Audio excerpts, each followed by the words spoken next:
Hi everyone, welcome to Top Shelf with Theresa, where I am going to make a high-end mixed drink based on recipes out of the book The Aviary, which has a lot of really cool high-end mixed drinks listed in it, and I'm just going to put them together.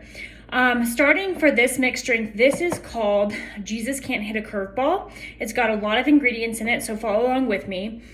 We're gonna start with this Serrano ice cube in a glass. The Serrano ice cube is made by combining 3 Serrano peppers with water and bell pepper juice. It's got glucose simple syrup and green chili vodka mixed with ginger juice, lime bitters, and salt all together to make this ice cube, which is gonna be the foundation of our drink. On top of that, we're gonna add 1 ounce of Ford's gin. Ford's gin is a gin out of London. And I'm gonna add 1 ounce of that to, not straight into our ice cube, but actually into a prepared cocktail shaker, or in this case, since I don't own a cocktail shaker, I'm gonna just put it into a glass with ice, because part of what we're going to be doing is carbonating this drink. So we wanna put it into a glass with ice where the carbonation will work better under the chilled temperatures. So I've got 1 ounce of Ford's gin, 1 ounce of celery stalk, which I created by blanching some celery in hot water, about 165 degrees Fahrenheit. And I then took that celery and juiced it to create this celery juice and combined it with sugar. So we've got a celery stalk. We're gonna add that, 1 ounce. Next, we've got an aloe liqueur. This actually has a number of flavors that kind of go into it. It's got aloe vera, cucumber, lemon peel, muskmelon, spearmint, sugar, and water, but it's called an aloe liqueur. We're gonna add a 1/2 ounce of that to this drink.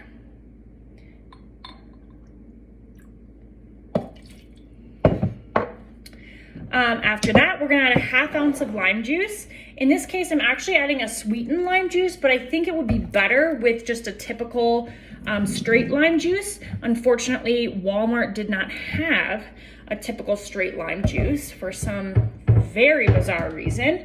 And so we are doing a sweetened lime juice that they did have available. Like I said, we're doing a 1/2 ounce of the lime juice.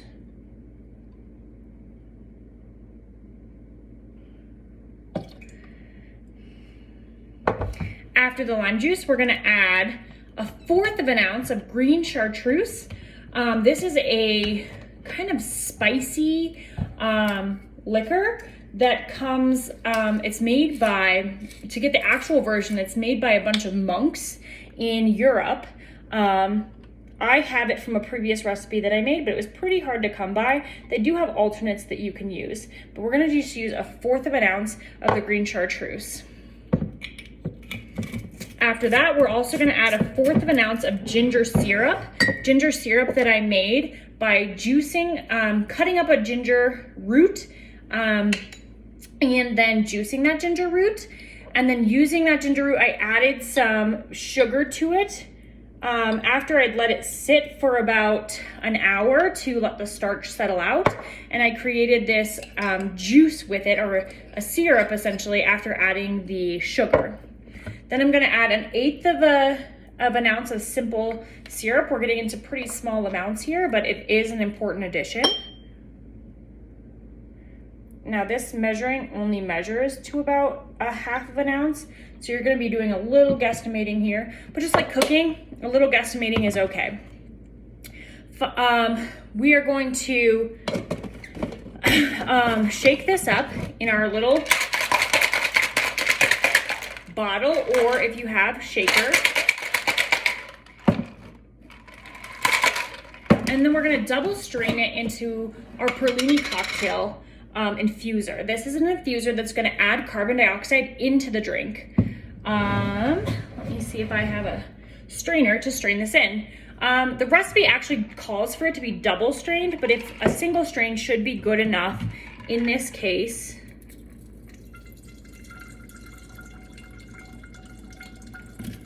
Again, the ice is adding an important element, but if it gets stuck, just go ahead and dump your ice out. It's adding an important element because your liquid needs to be chilled in order to properly carbonate.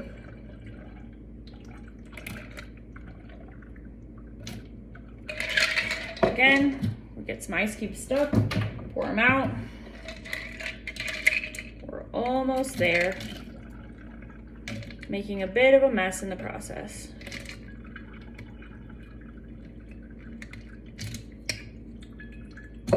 Okay. There's not a ton in here, but that's okay because we're only making a single batch of this particular drink.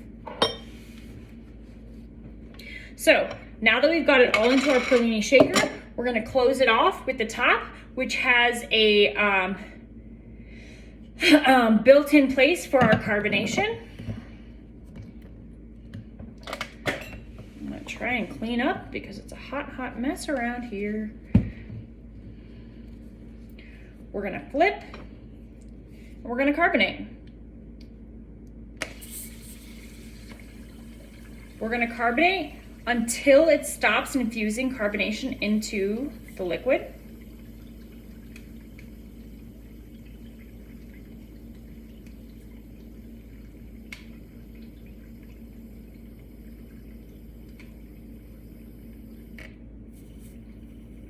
You'll hear this in the pralini device.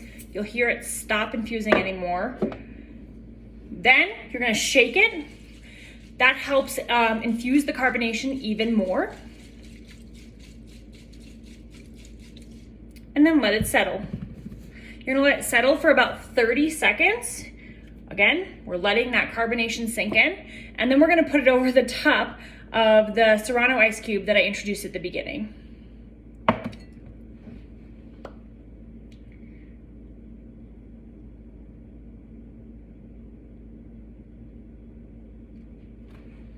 Okay, I'm gonna go ahead and vent. You can hear it venting. Vent the drink, pour it over our Serrano ice cube.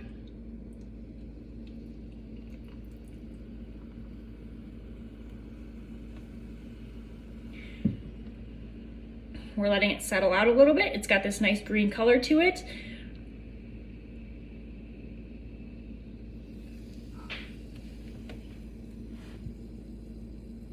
There you have it. This is the Jesus Can't Hit a Curveball from the Aviary cookbook. Let's give it a try.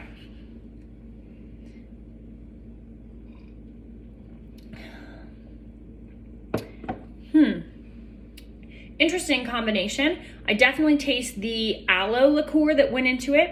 A little bit of the chili that's inside of the ice cube, although it's not like super pronounced, it's not super spicy, like unmanageable, surprising. And the fact that there's the Serrano ice cube in it with the Serrano peppers and the bell peppers and the chili vodka, it's not overwhelming in terms of the heat, but it does have that kind of pepper taste that you might enjoy. And the gin is also not overwhelming, which is good because gin is not my favorite, but it overall is a refreshing, high-end, top-shelf drink. Thanks for joining me.